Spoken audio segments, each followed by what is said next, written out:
Oh. Oh. It looks like I'm in a reality where I make YouTube videos instead of doing something useful. Hello everyone, my name is Holden Hardman. Thank you so much for joining me again for another video. I got to see the movie The Shift early. It is scheduled to come out in theaters on December 1st, and the studio sent me an early screener. Warner Brothers has never sent me an early screener. Universal Studios has never sent me an early screener. Marvel Studios has never sent me an early screener. So thank you so much, Angel Studios, for hooking me up.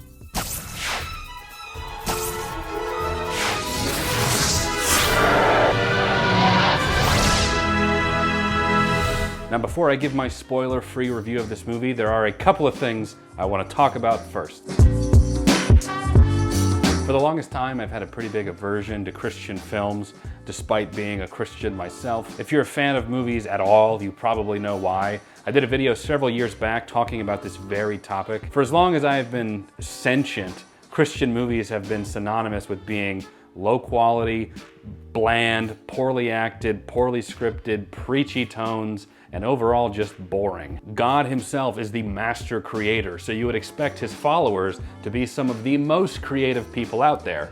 And maybe we were for a little bit of time during the whole Renaissance era, and that was short-lived because pretty much all Christian media now is akin to Hallmark Christmas movies. Because the Christian community itself is fractured, the way most Christian producers produce movies is by playing it painfully safe. Christians can be very quick to eat their own if they're not in the same denomination, and you'll find that to be true about the reception for any Christian movie, including The Shift. Is this a Mormon message? Do they promote baby baptism? Do they believe in the rapture, pre-tribulation or post-tribulation? I heard a couple people on set may have gotten divorced in real life. If every single person on that set is not a young earth creationist, then that movie was produced by Satan himself. Because of this, we get cookie-cutter crap that's about as rich in spirit as a cankerous wart. So any Christian movie that has made it even close to theaters, I pretty much just stay away from. Now recently there does seem to have been a bit of a shift, pun intended, about some of those aforementioned issues. The Sound of Freedom was the first Christian movie I'd made a point in seeing since like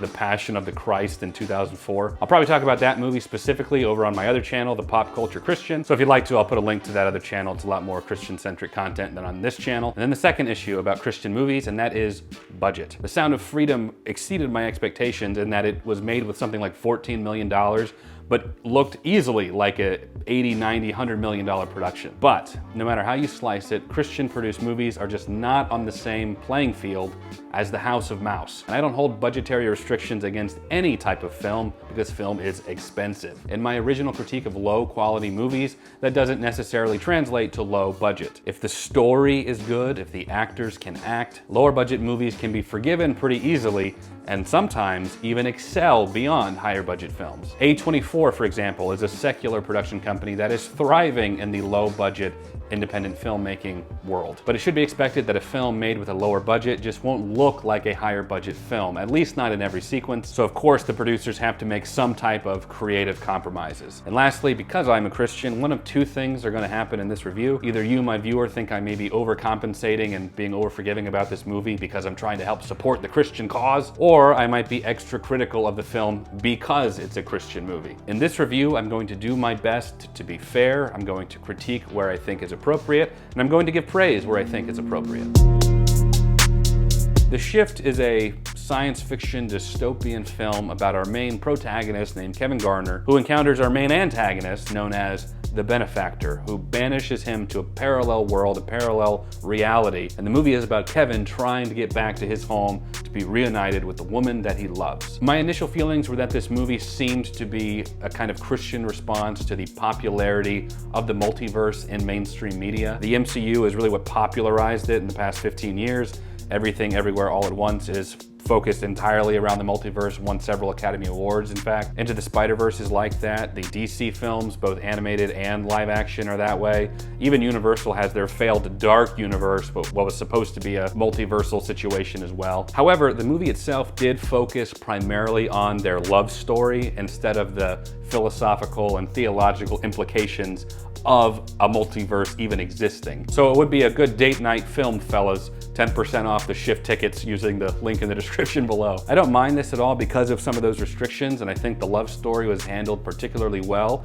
especially with the performance by the actress Elizabeth Tabish. I read later that she plays Mary Magdalene in the Chosen series, but I would have liked a little bit more of the theological implications of a multiverse existing from a Christian perspective. But let's get into some of the nitty-gritty. The Shift had a budget of a little more than $6 million, which is less than half of what Sound of Freedom had, and it did show through a few times. To put this budget into perspective when it comes to mainstream films, this entire movie had the same budget as a single episode of season 1 of Black Mirror on Netflix. When you're doing a feature that's involving special effects and transporting or whatever, you have to be selective about how you handle your budget. So some set pieces, some visual effects, some special effects, they did vary from scene to scene. Speaking of special effects, I thought that the shifting effect itself actually looked really great. There are some other effects later on that I can't actually reveal because they're spoilers, but I thought that they handled those things very, very well. So considering that several of the special effects looked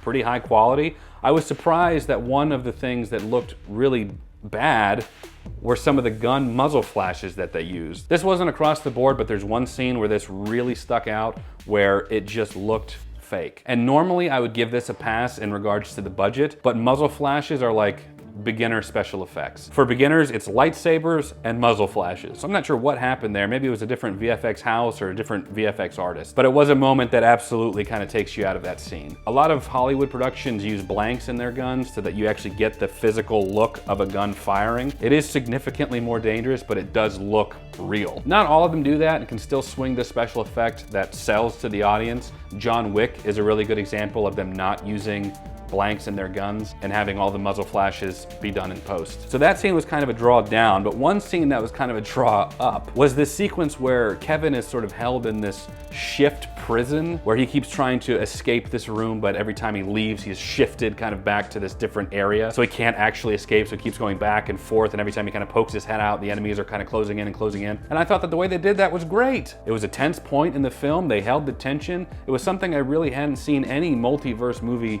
doing before, and it was one of the better scenes in the movie. I loved it. Keep up the creativity. The movie is primarily a love story, or rather about a man trying to return home to the woman that he loves. Now that's a very simplified version of the story.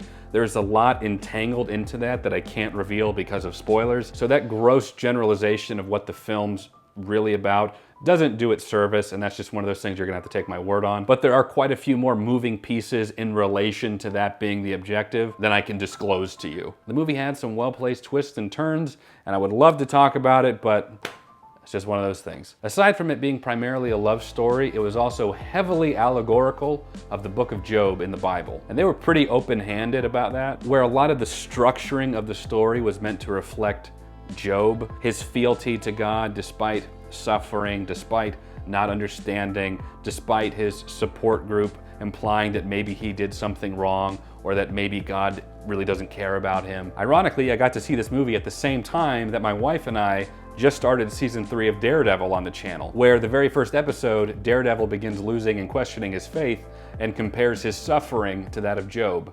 There was a man from the land of Uz. Book of Job. Book of Job. Prayed every day at dawn with his knees on the ground, his face in the dirt. Of all God's soldiers, Job, he was the most loyal. I know the story, Matthew. God murdered all 10 of his children in cold blood. God rained shit and misery on the life of his most perfect servant, and still, Job would not curse him. Job is one of those books that a lot of Christians are really bashful in talking about. And conversely, where atheists are very quick to jump on to try to demonstrate a non-loving God. God makes a wager with Satan, basically using Job as a kind of a pawn. Job suffers at the permissibility of God, but ultimately he gets rewarded in the end after losing everything, including his family. And that's the way it's normally painted. But I've been having some conviction about Job, especially after starting Daredevil, and then watching this shift kind of reinforces this. So I'll be doing a video on Daredevil Job and what everyone gets wrong about the book of Job over on the Pop Culture Christian channel. I don't mean to be plugging it over and over again, but it is relevant to this type of discussion. Mostly because the book of Job should be in the arsenal of every Christian to demonstrate a loving God, instead of what it's become in being hijacked to misrepresent the story of Job and consequently misrepresent God's character. But we'll tackle all of that over on the other channel, so go check that out. I got a few other videos over there to hold you over until I make it. As I was watching The Shift, I was making several notes, and a lot of what I'd like to talk about, I actually can't talk about. So you'll just have to take my word that despite some of the visual and budgetary restrictions, I did enjoy the finale of the movie a lot. I thought the first act started off pretty strong. It definitely began with a hook to entice the audience to be like, okay, what is going on? Why is this happening? With a bit of a muddied second act that was setting up the premise, setting up this alternate reality that included some story branches that I didn't feel were explored well enough, and some story elements that seemed to spring up and then were dropped as quickly as they came in. But the A storyline, the primary storyline, I thought landed on a pretty good conclusion. But no movie would work without its actors. Our lead actor, Christopher Polaha, I think is how you say his name,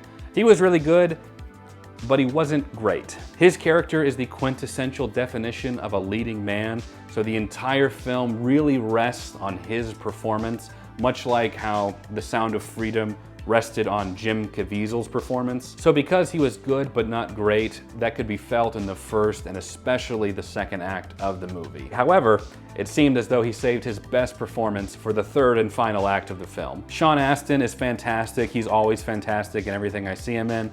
No exception in this movie. Elizabeth Tabish was a wonderful addition that really complemented our leading man, and I will say that their performances were best when they were performing together. And finally, the creme de la creme, the cream of the crop, was Neil McDonough. He's a veteran who was in Band of Brothers, Yellowstone, Suits, he was in Captain America, and he was easily the best performer in the movie. He took his role and beat it with a stick. He came to play. Neil came to set and was like, hold my Bible, let me show you how this is done. I know I've been giving positives and negatives, but the movie was absolutely at its best when the benefactor was on screen. And I would love to talk more about the final act where Neil really shines, and especially because that's where all the juice is, and it does get a little bit juicy. But he was great. His third act performance, I was just like, all right, Neil, I'm digging this, okay. And while I feel that the ending did kind of have a convergence where all these plot points kind of led up to, there was one plot point in particular I didn't care for at all, and I would love to expand more on it.